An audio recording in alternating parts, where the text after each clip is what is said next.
Momentum and explosive forces. Momentum जो होता है किसी भी सिस्टम का जी, ये एक्सपेरिमेंटली ऑब्जर्व किया गया है कि एक्सप्लोजिव फोर्सेस की वजह से मोमेंटम चेंज हो जाता है किसी भी सिस्टम का। सो मोमेंटम ऑफ सिस्टम में B change bye explosive forces. Explosive forces जो होती हैं वो किसी भी सिस्टम के मोमेंटम को चेंज कर देती हैं। किसी भी सिस्टम का मोमेंटम इन फोर्सेस के ऊपर एक्चुअली डिपेंड कर रहा होता है। इसको समझने के लिए हम कुछ एग्जांपल यहाँ पे सॉल्व करते हैं। तो लेट्स सपोज दैट फर्स्ट है हमारे पास एक्सप्लोजन ऑफ फॉलिंग बम है हमारे पास।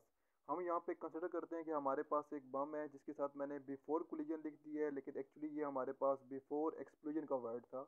मिस प्रिंटिंग वजह से यहाँ पर कोलिजन का वर्ड आ गया है, तो इसकी करेक्शन करके इसको बिफोर एक्सप्लोजन लिख लें यहाँ पर।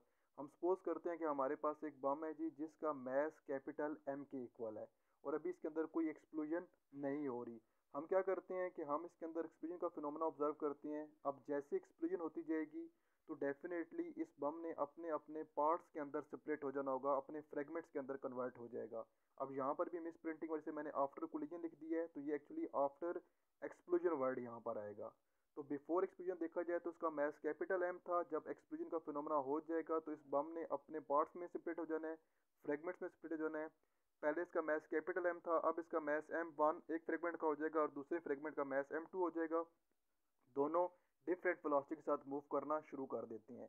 अब अगर हम इसका टोटल मोमेंटम फाइंड करें बिफोर द एक्सप्लोजन और फिर हम इसका टोटल मोमेंटम फाइंड करें आफ्टर द एक्सप्लोजन, तो हम लोग ये ऑब्जर्व करते हैं कि जो टोटल मोमेंटम होता है वो सिस्टम का हमारे पास कंजर्व रहता है। So when a shell explodes in mid-air, its fragments fly off in different direction. The total momentum of all of its fragments equal in the initial momentum of the shell. यहाँ पर भी यही बात बताई जा रही है जी कि जितना टोटल मोमेंटम होगा हमारे पास इस शेल का, इसके फ्रेगमेंट्स का भी अगर टोटल मोमेंटम लोग फाइंड कर लें सारों को आपस में ऐड अप करके, तो वो हमारे पास टोटल मोमेंटम के इक्वल ही बन जाता है। हाँ, जो फ्रेगमेंट्स हैं इंडिविजुअली अगर ऑब्जर्व किया जाए तो हर फ्रेगमेंट का जो मोमेंटम होगा वो उसके जो नेबरिंग फ्रेगमेंट्स होंगे उनसे डिफरेंट भी हो सकता है और उन जैसा भी हो सकता है। लेकिन जब हम टोटल मोमेंटम फाइंड करेंगे फ्रेगमेंट्स का तो वो हमेशा हमारे पास जी सेम रहेगा, इक्वल रहेगा उस मोमेंटम के जो बिफोर एक्सप्लोजन ऑब्जर्व किया जा रहा था। तो इसी जो एग्जांपल यहाँ पर दी गई है इसी को यहाँ पर लिख दिया गया है कि suppose that a falling bomb explode into two pieces, the momentum of bomb fragments combined by the vector addition equal to the original momentum of the falling bomb हमारे पास बन जाएगा जी। इसको हम लोग एक और इसी इसी एग्जांपल से ही डिस्कस करते हैं। यहाँ पर भी again let's suppose that arrow की लेफ्ट साइड पर हमारे पास एक बम था जी जिसको स्प्लिट किया गया, वो अपने फ्रेगमेंट्स के अंदर कन्वर्ट हो जाता है। तो बिफोर द एक्सप्लोजन जो इसके पास मोमेंटम था वो let's suppose that M V के इक्वल था, लेकिन आफ्टर द एक्सप्लोजन इसके पास जो मोमेंटम बनता है वो एम वी वन बनता है और एम वी टू बनता है इसके रिस्पेक्टिव फ्रेगमेंट्स का। Let's suppose that momentum of shell before explosion is equal to PB। हमारे पास जो टोटल मोमेंटम है शेल का वो लेट्स सपोज दैट PB के इक्वल मान जाता है momentum of fragment one after collision, क्योंकि हम लोग पिछली फिगर में भी देख चुके हैं और यहाँ पर भी देख लेते हैं जो फर्स्ट फ्रेगमेंट है उसका जो मोमेंटम बनता है वो लेट्स सपोज दैट P1 बनता है। जो सेकंड फ्रेगमेंट था लेट्स सपोज दैट उसका जो मोमेंटम है वो P2 के इक्वल बनता है। तो मोमेंटम आफ्टर कोलिजन जो हमारे पास बन जाएगा वो डेफिनेटली इन दोनों का कंबाइन इफेक्ट होगा which is equal to P1 plus P2। Total momentum दोनों का सम बन गया P1 प्लस P2। तो जो टोटल मोमेंटम था बिफोर कोलिजन वो PB के इक्वल था और जो टोटल मोमेंटम बना आफ्टर कोलिजन वो P1 प्लस P2 के इक्वल बन गया। तो यहाँ से हम ये कह देंगे कि PB इज इक्वल टू हो जाएगा P1 प्लस P2, या फिर momentum before explosion is equal to आ जाएगा मोमेंटम आफ्टर एक्सप्लोजन। इसी चीज़ को समझने के लिए हम लोग एक और एग्जांपल कंसिडर करते हैं, bullet fired from a gun. हम कंसिडर करते हैं जी कि हमारे पास एक बुलेट है जिसका मैस स्मॉल एम के इक्वल है और एक राइफल है जिसका मैस कैपिटल एम के इक्वल है। वहाँ से इन दोनों की वेलोसिटी जो है वो लेट्स सपोज दैट वी के इक्वल है। अब initial momentum of the bullet and rifle अगर देखा जाए तो वो ज़ीरो है। क्यों ज़ीरो है जी? क्योंकि इनिशियल वेलोसिटी जो है वो दोनों की हमारे पास ज़ीरो बन जाती है।